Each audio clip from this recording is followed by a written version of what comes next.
ለእግዚእነ ወአምላክነ ወመድኃኒነ ኢየሱስ ክርስቶስ ወልደ እግዚአብሔር ሕያው ለክብረ መንግሥቱ ይደሉ ስባሄ ምስካርያም ለዓለመ ዓለም። የዮሐንስ ወንጌል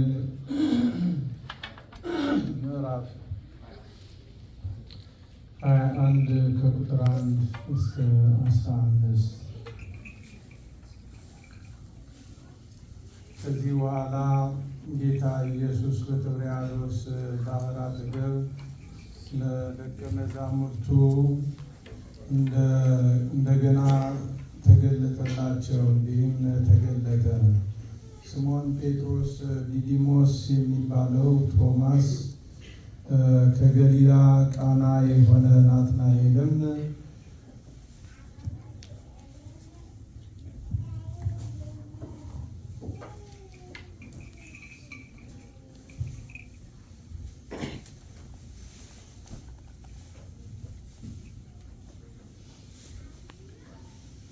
የዘብዴዎስም ልጆች ከደቀ መዛሙርቱም ሌሎች ሁለት በአንድነት ነበሩ። ስምዖን ጴጥሮስ ዓሣ ላጥብ እሄዳለሁ አላቸው። እነርሱም እኛም ካንተ ጋር እንመጣለን አሉት። ወጥተውም ወደ ታንኳይቱ ገቡ። በዚያችም ሌሊት ምንም አላጠመዱም። በነጋም ጊዜ ጌታ ኢየሱስ ባህር ዳር ቆመ። ደቀ መዛሙርቱ ግን ጌታ ኢየሱስ መሆኑን አላወቁም። ጌታ ኢየሱስም ልጆች ሆይ አንዳች የሚበላ አላችሁን? አላቸው። የለንም ብለው መለሱለት። እርሱም መረቡን በታንኳይቱ በስተቀኝ ጣሉት ታገኛላችሁ አላቸው። ሌሊቱን ሁሉ ደከምን፣ ምንም ያገኘነው የለም። በትእዛዝ ግን እንጥላለን። ስለዚህም ጣሉት። በዚህም ጊዜ ከዓሣው ብዛት የተነሳ ሊጎትቱት አቃታቸው። ጌታ ኢየሱስ ይወደው የነበረውን ደቀ መዝሙር ጴጥሮስን ጌታ እኮ ነው አለው። ስለዚህ ራቁቱን ነበርና ልብሱን ታጥቆ ወደ ባሕር ራሱን ጣለ።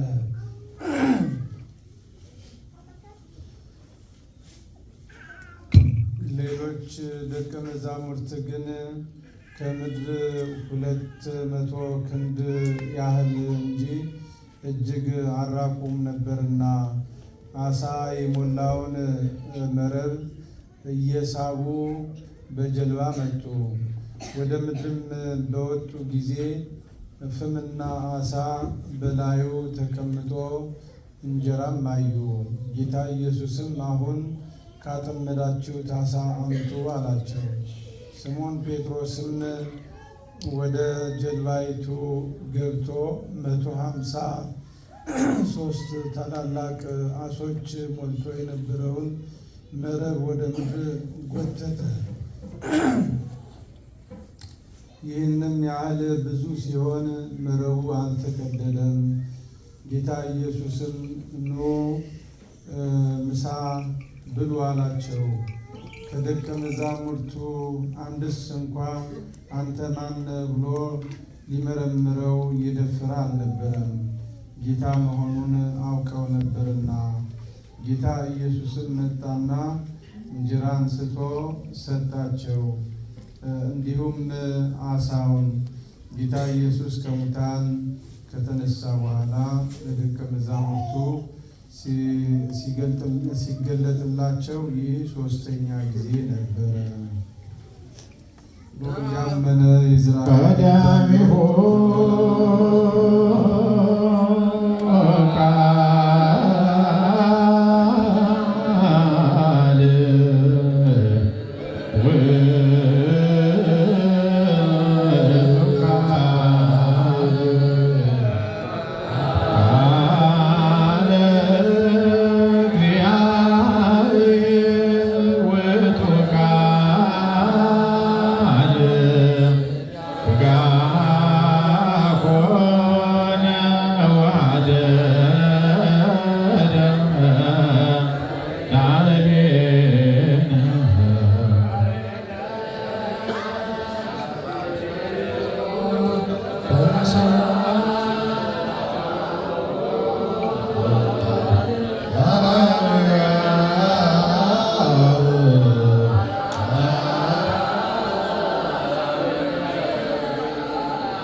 የወንጌልህን ቃል እንሰማ ዘንድ እንሰማው ዘንድ እርሱም ደስ ይለን ዘንድ ለዚህ ያበቃን ሁሉን ያህል እግዚአብሔር ሆይ ለአንተ ምስጋና ይገባል። ዳግመኛ ክቡር የሚሆን የወንጌልህን ቃል በልቦናችን ትዝር ዘንድ እንለምናለን፣ እንማልድሃለን። ጌታችን ኢየሱስ ክርስቶስ የገባበት በዚህ በመሰዋት ልመናችንን ተቀበል።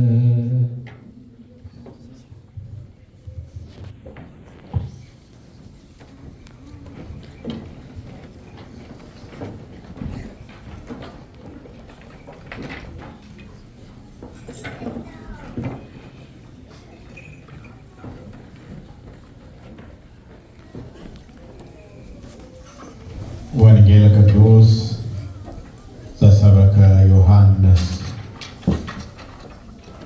አንተ ማነህ ብሎ ሊመረምረው የደፈረ የለም። ክቡር መልአከ መንክራት አባታችን ቀሲስ አንዱዓለም፣ ክቡራን አበው ካህናት፣ ወንድሞች ዲያቆናት፣ የልዑል እግዚአብሔር ልጆች፣ የእመቤታችን የድንግል ማርያም ወዳጆች፣ በዚህ ሰዓት ቅዱስ በሆነው ስፍራ በእግዚአብሔር ቤት በሱ ፊት የተሰበሰባችሁ ለቅዳሴና ለውዳሴ ለጸሎት ተግታችሁ ነግታችሁ የእንቅልፍ ብዛት ሳያሰጥማችሁ ገስግሳችሁ የመጣችሁ ሁላችሁም እንደምን አረፈዳችሁ። ቤተክርስቲያናችን ሙሉ ነው። በጣም ተጣቧል። ያው እንደምታዩት እታችም ያለን ስፍራ ያለን ቦታ ብዙ ምዕመናን አሁን እያስቀደሱበት ነው እና እሱም እየሞላ ነው። ግን ድምፃችሁ ያን ያህል በህዝብ የተጣበበ አይደለም የሚመስለው።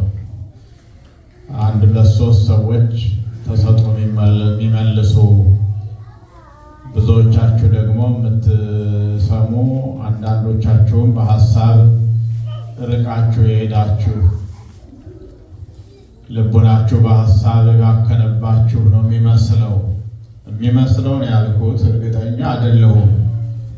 እዚህ ካላችሁ ግን እንደምን አደራችሁ ሲባል ሁላችሁ ስትመልሱ መሰረቱ ይናወጣል፣ መድረኩ ይንቀጠቀጣል። እንደ መላእክት ምስጋና፣ እንደ መላእክት ቅዳሴ በዙፋኑ ፊት ቅዱሳን መላእክት ሲያመሰግኑ ቅዱስ ቅዱስ ቅዱስ ሲሉ መድረኩ ይናወጥ ነበረ ይላል ትንቢተ ኢሳይያስ ምዕራፍ 6 ላይ። ስለዚህ ሁላችሁንም ነው በእግዚአብሔር ስም እንደምን አደራችሁ ያልኩት። ደግመዋለሁ፣ እንደምን አደራችሁ። ወንዶች እንደምን አረፈዳችሁ። ሴቶች እንደምን ሰነበታችሁ። እግዚአብሔር ይስጥልን። ወንዶቹ በጣም ጥሩ መልስ ሰጥታችኋል። እግዚአብሔር አምላካችን የተመሰገነ ይሁን። አንተ ማነህ ብሎ ሊመረምረው የደፈረ የለም ይላል የዛሬው ወንጌል ላይ የሚገኝ ቃል። አሁን ሲነበብ እንደሰማችሁት የቅዱስ ዮሐንስ ወንጌል ምዕራፍ ስንት ነው የተነበበው? ምዕራፍ 21 ከቁጥር 1 ጀምሮ ነው። በዚህ የወንጌል ክፍል በዚህ ምዕራፍ እንደተጻፈልን እንደሰማነው እንደምናነበውም አምላካችን መድኃኔ ዓለም ኢየሱስ ክርስቶስ ከሙታን ተለይቶ ከተነሳ በኋላ ለወዳጆቹ ለደቀ መዛሙርቱ ደጋግሞ እየተገለጸ ይታያቸው ያገኛቸው ነበር። ከትንሣኤው በኋላ እነዚያ ቀድሞ የጠራቸውና የመረጣቸው የተከተሉት እሱን መርጠው እሱን ወደው አብረውት የኖሩት ኋላ ያስተማራቸው የነገራቸው ሁሉ ተፈጽሞ እሞታለሁ እንዳለ ሲሞት፣ እሰቀላለሁ እንዳለ በመስቀል ላይ ሲሰቀል፣ አሳልፎ የሚሰጠኝ በመካከላችሁ አለ ብሎ የተናገረውን ተፈጽሞ ተላልፎ ሲሰጥ፣ በጅራፍ ሲገረፍ፣ በመስቀል ሲቸነከር፣ ሲሰቀል፣ ነፍሱን አሳልፎ ሲሰጥ ያዩና የተመለከቱ ደቀ መዛሙርቱ አይሁድን ፈርተው በጭንቀት በመከራ ውስጥ በሐዘን ውስጥ እንደነበሩ ቀደም ሲል የተማርነው ይህም የተጻፈልን የተገለጠ ነገር ነው። መምህራቸው፣ አባታቸው፣ መሪያቸው፣ ፈጣሪያቸው ባልበደለው በደል እንደ በደለኛ፣ ያለ ኃጢአቱ እንደ ኃጢአተኛ፣ ያለ ጥፋቱ እንደ ጥፋተኛ አድርገው ለሞት አሳልፈው ሲሰጡት እነሱ ይገሉናል፣ ይገርፉናል፣ ይሰቅሉናል ብለው እጅግ በጭንቀት በመከራ በፍርሃት ውስጥ እንደነበሩ ተጽፏል። ያን ጊዜ ገና ኃይልን አላገኙም። ያን ጊዜ ገና መንፈስ ቅዱስ አላደረባቸው። አላችሁ? በድጋሚ እንደምን አረፈዳችሁ? አላችሁ? አዎ፣ ሰው እግዚአብሔር ካላደረበት መከራው ብዙ ነው፣ ጭንቀቱ ብዙ ነው። ሰው እግዚአብሔር ከሌለው ሁሉ ነገር ያሰገዋል፣ ተስፋም የለው። ሰው እግዚአብሔር ከተለየው ከሌለው ምንም የለው። እውነት አስብ። እግዚአብሔር ያለው ነው ሁሉ ነገር ያለው። እግዚአብሔር የሌለው ምንም የለው። ሀብት ነው እግዚአብሔር፣ ንብረት ነው እግዚአብሔር፣ ሞገስ ነው እግዚአብሔር፣ ክብር ነው እግዚአብሔር፣ ኃይል ነው እግዚአብሔር። እውነት አሰት እግዚአብሔር ይኑረን። ማን ይኑረን? እጅ አውጡ። እግዚአብሔር ይኑረን የምትሉ አዎ። ገንዘብ አይኑረን አላልኩም እኔ። እውቀት አይኑረን አላልኩም። ጉልበት አይኑረን አላልኩም። ምንም አይደል ጉልበትም ከተገኘ፣ ምንም አይደል ገንዘብም ከተገኘ፣ ምንም አይደል ሀብትም ከተገኘ፣ ግን የሚበልጠው ግን የሚሻለው እነዚህ ሁሉ የሚጠቅሙት ማን ሲኖር ነው? እግዚአብሔር ሲኖር ነው። ገንዘብ ከእግዚአብሔር ጋር፣ እውቀት ከእግዚአብሔር ጋር፣ ጉልበት ከእግዚአብሔር ጋር፣ ምንም ነገር ሕይወት ከእግዚአብሔር ጋር፣ ስራ ከእግዚአብሔር ጋር፣ ትዳር ከእግዚአብሔር ጋር። ከማን ጋር? እግዚአብሔር የሌለበት ትዳር የበርበሬ ዶንኛ ነው። እዛ ውስጥ ራስን እንደመክተት ማለት ነው። ይህ ነው የበርበሬ ዶንኛ። በርበሬ የሚጫንበት ዶንኛ ታውቃላችሁ? ለትልቆቹ ዶንኛ ልጆቹ አያውቁትም። በኋላ ወይ ንገሩልኝ። ዶንኛ ያለው ወይ ንገሩልኝ። ምን ይባላል በእንግሊዝኛ ዶንኛ? ሳክስ ነው ስሙ። ዮናስ ምን ይባላል? ሳክስ። ግሩም ነው ያላችሁ። እና ትዳር እግዚአብሔር ከሌለበት ሚጥሚጣ ነው፣ ያቃጥላል፣ ሳማ ነው፣ ይገርፋል። ሳማ ታውቃላችሁ? ድሮ ልጆቹን በጣም ሲጨክሩ ወላጆች በደንብ እንደው እንትን ካሉ አሳማ ቆረጥ አድርገው ገረፍ ገረፍ ያደርጋሉ። በጣም ይለበልባል፣ ያማ። እግዚአብሔር ከሌለበት ነው ይሄ። እግዚአብሔር የሌለበት ሕይወት መራራ ነው። እና ደቀ መዛሙርቱ ገና ኃይልን ስላለበሱ፣ ገና መንፈስ ቅዱስ ስላልወረደላቸው፣ ገና ኃይልን ስላላገኙ ያን ጊዜ በስጋ ፈርተው ተጨንቀው ነበር። የተከተሉትን አምላክ በመስቀል ላይ ገደሉት። እጅግ ክፉ ወሬ፣ ብዙ ወሬ አለ። ስለዚህ በር ዘግተው ከሰው ተለይተው ብቻቸውን እያዘኑ ተጨንቀው ነው የሚኖሩት። አጽናኛቸው እመቤታችን እናታችን አይዟችሁ ትላቸው ነበር። እኛንም ትበለ አላችሁ።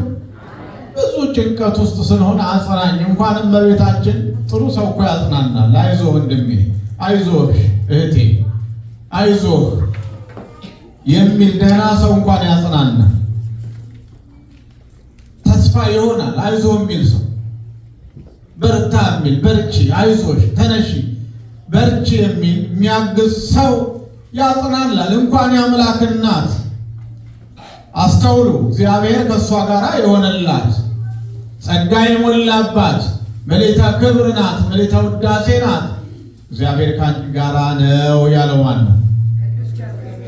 እግዚአብሔር ከአንቺ ጋር ነው ያላት። ከእሷ ጋር እግዚአብሔር አለ።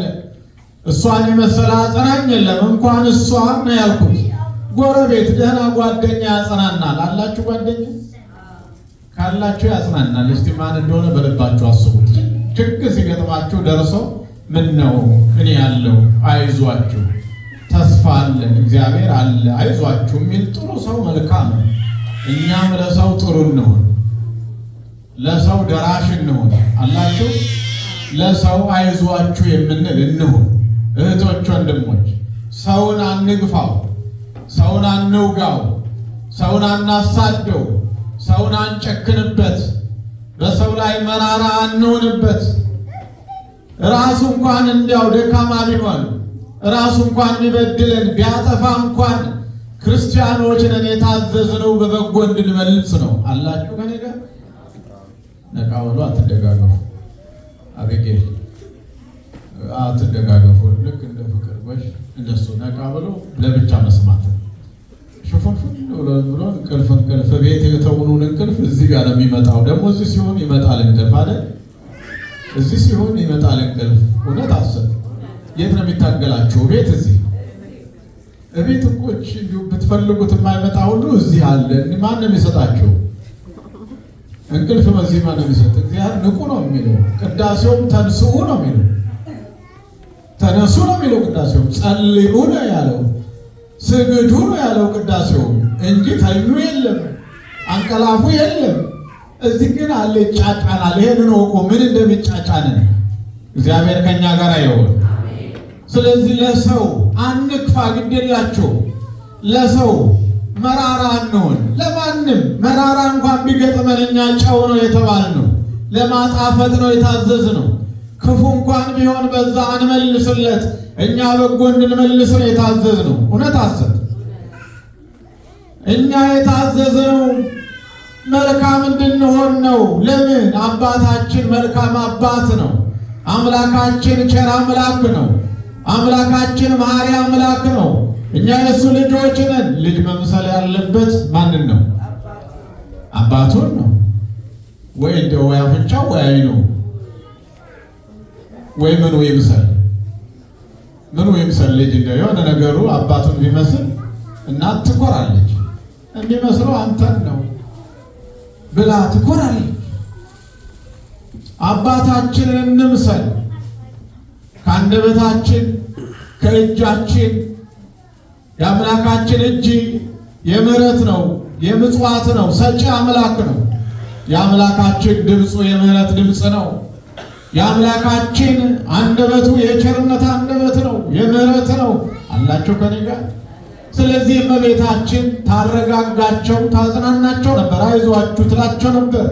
እሷም ልጇ ነው በሞት የተለየው፣ እሷም ልጇን ነው በመከራ ያጣችው፣ እሷም ልጇን ነው በመስቀል ተሰቅሎ ያየችው። አላችሁ ወንዶች አላችሁ፣ ቆይ ወደ እናንተ አላችሁ፣ ያየኋችሁ ነው። ለጠላ ብዙ አትሸፎኑማ፣ ስለማትሸፎኑ እኮ ነው። እዛ ጋር ሽፉን ስለሚሉ የትኛው መለየት ያስቸግራል። እሺ፣ ስለዚህ እግዚአብሔር ልጆች እሷም አንድ ልጇን ነው አይሁድ በመስቀል ሰቅለው ያሳዩት፣ በቀኖች ቸንክረው ያሳዩት አንድ ልጇን ነው። የጭካኔያቸው ብዛት እኮ ነው። እንዴት እናትን አቁሞ ልጅ ይሰቀላል? እንዴት እናት እያየች ልጅ ይገደላል? እስቲ ልብ በሉ። ያው አንድ ልጇን በመከራ በስደት ተንከራታ ያሳደገችው ከእሱ ጋር ብዙ መከራ የተቀበለችለት በልጅነት ያገኘችው በምስራተ መልአክ በገብርኤል ሰላምታ በገብርኤል ብስራት ያገኘችው አንድ ልጇን ነው። እሱን መስቀል ላይ ሰቅለው እንደ ብራና ወጥረው እሷን አቁመው ያሳዩት ክፎች ናቸው። ዛሬም አሉ። ዛሬም እንዲህ የሆነ ነው። ዛሬም ልጇን እየገደሉ እናትን የሚያሳዩት ዛሬም በዘመናችን ሰዎች ተነስተዋል። ዛሬም የነዛ የአይሁድ ልጆች አሉ አላችሁ። እናቱ አሁን ግልጥልጥ አላችሁ እያየኋችሁ ነው። እግዚአብሔር ከኛ ጋር ይሁን እና ደቀ መዛሙርቱ በፍርሃት በጭንቀት ውስጥ ሳሉ ከትንሣኤው በኋላ ደጋግሞ መካከላቸው ተገኝቷል አላችሁ። ደጋግሞ ቅድም ሰምታችሁታል እኮ ይሄ ሶስተኛ ጊዜው ነው ይላል የዛሬ ወንጌል። ስንተኛ ጊዜው ነው? እማላቸው ሲገኝ ሶስተኛ ጊዜው ነው። ሲገለጥላቸው ይሄኛው ሶስተኛ ነው ይላል ወንጌል። በጥብርያዶስ ባህር አጠገብ እነሱ ለምግብ የሚሆን አሳ ለማጥመድ ተከታትለው ሄደው ወንዝ መሃል አደሩ። እነሱ በባህር ውስጥ በዛ በቀዝቃዛ ቦታ አሳ ለማግኘት እየደከሙ አደሩ። ድካማቸው ሁሉ ከንቱ ሆነባቸው። ምንም አላገኙም። የእግዚአብሔር ልጆች ደክማችሁ ከማጣት ይሰውረን ይሰውራችሁ። ያጣችሁ አታውቁም። ዛሬስ ምንም ከስተመር አጣሁ ያላችሁ ድራይቨሮች አላችሁ። አንዳንድ ቀን አለ በቃ ለስራ ወጣችሁ ድክም ብሏችሁ ሙቀቱ፣ ብርዱ፣ ስቃዩ በዝቶ ግን ትርፍ የሌለበት አንዳንድ ቀን አለ ደክማችሁ ሰርታችሁ የሚፈስበት ወይ ምንድነው ሂሳቤ ባላንሱ ተበላሽቶ ዕዳ ውስጥ ገብቼ የምትሉ የላችሁ ወይ? ሰው ደክሞ በቀዳዳ ኪስ ውስጥ የሚገባበት ደሞዙን ተቀብሎ የት እንደጣልኩት አጣሁት የሚል ሰው አለ። ለስራ ወጥቶ ወይ አክሲደንት ገጥሞኝ እማላቀው ማላስበው ድንገተኛ ግን አምላክ የሰወረኝ ንብረቴ ግን ጠፋ የሚል ሰው አለ። አላችሁ የላችሁ? አላችሁ? እዚህ ላበቃ ነው ወደ ቅዳሴው እንድንሄድ። ወይ የሚል ሰው አለ። ለስራ ወጥቶ አክሲደንት እንዲያው ህይወቴ ተርፏል ተመስገን የሚል እውነትም ተመስገን። ህይወት ከተረፈ ንብረቱ ይተካል። ማንም ይቀድመው ከሆነ እሱንና እንዲያው መኪናው እንዴት ሆነ አሏሉ አንድ አባት ሹፌራቸው መኪና ይዞ ወጥቶ እየገሰገሰ አክሲደንት ደረሰበትና ደውለው ሰዎች ኧረ ከባድ አደጋ የመኪና አደጋ ደረሰበት ብለው ነገሯቸው። አደጋ ደረሰበት? አዎ። እንደው ከሆነ እሱንና መኪናው እንዴት ሆነዋል? እንዴት ነው መባል ያለበት? ጠይቆ ንገሩኝ። እንዴት ነው መባል ያለበት? ከሆነ እሱንና ምን ነው ይባለው? እናንተ ምን ነው መሰለኝ ትሩት ማለት ከሆነ እሱንና መኪና እንዴት ሆነ ነው እንደምትሉት? ሰው ነው እኮ ይዞት አደጋ የገጠመው። ስፔር ፓርት የሌለው መለዋወጫ የሌለው መካኒክ የሌለው ሰው እኮ ነው ይዞት አደጋ የገጠመው። መጀመሪያ መጠየቅ ያለበት ማን ነው? ንገሩኝ እንጂ እንዲያው ከሆነ እሱንና እሱ ተረፈ ነው መባል ያለበት። እሱ ከተረፈ ሌላው እኮ ምንም አይደለም። ይዞት አልመጣ ከእናቱ ማህፀን ይዞት አይሄድ ነገም እዚሁን ያፈራ ነው ሁሉ ነገር እውነት አሰብ አዎ። ስለዚህ እየደከሙ አደሩ አሳ ለማግኘት ምንም አላገኙም አለ ወንጌሉ። ይህን ባሰብን ጊዜ ሁሉ ድካምን ማሰብ አለብን። ድካማችን ሁሉ ጊዜ ማሰብ አለብን። ባዶ ሆኑ ሌሊት ሙሉ ውሃ ውስጥ ቅዝቃዜ ውስጥ አሳ ለማግኘት ግን እሱ ባለጸጋ አምላክ ደግ አምላክ አለን። አይዟችሁ ምን አለን? ደግ አባት በል ውስጥ ምን አለን? ደግ አባት እኮ አለን። ካመንበት ሁሉን የሚያደርግ ደግ አባት ጥሩ ልጁ ካገኘው ለልጁ የማይሆነው ነገር የለም። ልጁ ብቻ ጥሩ ይሁን፣ ልጅቷ ብቻ ጥሩ ትሁን። ደግናት ለልጇ የማታረገው ነገር የለም። ያላትን ሁሉ ነው የምትሰጠው፣ ግን ልጇ ጥሩ ትሁን። ደግ አባት ደግሞ ከዛ በላይ ነው የሚራራው ይላል ወንጌሉ። ደግ እኮ ነው አባት። እውነት አስብ። እናትስ ማን ይበልጣል? ማን ይበልጣል? ወንዶች ተከራከሩ። ማን ነው ለልጁ የሚበልጠው? ብቻ ሁለቱም ያስፈልጋሉ። ግድ የላቸውም ሁለቱም በጣም እና ደጎቹ ለልጆቻቸው ማያወርሱት ማይሰጡት ነገር የለም። እኔ ልብላ አይሉም፣ ብሉን ብላና ነው የሚሉት። ስለዚህ ደግ አባት አለ፣ ፍቅር የሆነ አምላክ አለ፣ ይቅር ባይ የሆነ አምላክ አለ። ስለሆነ እኮ ነው ተሰብስበን ቤቱ ዘው ያለው፣ ያውም ያለ ጥንቃቄ አይደል የገባ ነው። ስለሆነ እኮ ነው ሁላችን የገባ ነው። አሁን ሰው ቤት ቢሆን ኖሮ እንደዚህ አንገባም። በጣም እንጠነቀቃለን። ሰው ቤት ቢሆን ኖሮ እንዲያውም አንዳንዶቻችን ላንገባ እንችላለን፣ ላይፈቀድልን ሁሉ ይችላል። ምክንያቱም ሰው ፊት አይቶ ያስገባል፣ ሀብት አይቶ ያስገባል። አንዳንድ ሰው ዘር ይመርጣል። መቼም በእኛ ዘመን ብሷል። አንዳንድ ሰው የኔ የሚለው ነገር ፈጥሯል። ሰው ቤት ቢሆን እንዲዘው እያልን አንገባም። የአባታችን ቤት ሆኖ ነው ሰብሰብ ያለው። ጥቁር ቀዩ፣ ረጅም አጭሩ፣ ወፍራሙ ቀጭኑ፣ ሀብታም ባለጸጋው፣ ድሃው፣ ኃጢአተኛው ጠቅላላ ገብተን፣ ሐሰተኛው፣ ተንኮለኛው፣ ምቀኛው፣ ትዕቢተኛው ገብተን ቁጭ ያልነው የእሱ ቤት ስለሆነ እኮ ነው። ስለዚህ አባት አለን። መጥቶ መሃላቸው ተገለጠ ይላል የዛሬው ወንጌል። መቼ? ባህር ውስጥ እየደከሙ ሌሊቱን ሙሉ አድረው ባዶ ሲቀሩ መሃላቸው እሱ ይገኝልን። በኋላ አባታችን ነው የሚያስተምሩን። ወደዚህ ከዚህ በኋላ ሄድን ብዬ ነው። ይሄን ብቻ ያዙ። እዚህ ጋር ደርሰናል። ሶስተኛ ጊዜ ተገለጠላቸው። ሌሊቱን ሙሉ ሲደክሙ አድረው ባዶ ሆነው መሃላቸው ተገኘ። ማን ነው የተገኘው? አምላካችን ነው። መሃላቸው ተገኘ። አላወቁትም ይላል። የሚገርማችሁ የሰጠንን አምላክ እኮ አላወቅነውም። እኛ ሳናውቀው እሱ ግን እኛ ጋር ነው። እኛ ሳንታዘዘው እሱ ግን ከእኛ ጋር አይለይም። እኛ በጎ ነገር ሳናደርግ እግዚአብሔር ግን በጎ እያደረገልን ነው። ለዚህ ያደረሰን ማን ነው?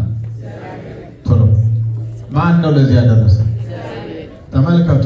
እኛ ምንም በጎ ነገር ሳይኖረን ሳንጸልይ፣ ሳንጾምም፣ ሳንመጸውትም፣ ሳንሰግድም፣ በይቅርታም ሳንኖር በብዙ ኃጢአት እየኖርንም እግዚአብሔር በተስፋ እየጠበቀን ነው። ነገር እየሰጠን ነው። ይመለሳሉ፣ ይመጣሉ እያለ እየታገሰን ነው። መሃላችን ነው። አሁንም ከሁላችን ጋር እግዚአብሔር ይሁን። ተገለጠላቸው፣ ተገኘላቸው። እድካማቸው ስፍራ እስራ ቦታቸው ማለት ነው። እስራችሁ ቦታ መድኃኔዓለም ይምጣላችሁ። አላችሁ ከኔ ጋር በቃ ስራ ስትሄዱ መድኃኔዓለም ከእናንተ ጋር። እግዚአብሔር ከሁላችን ጋር ይሁን።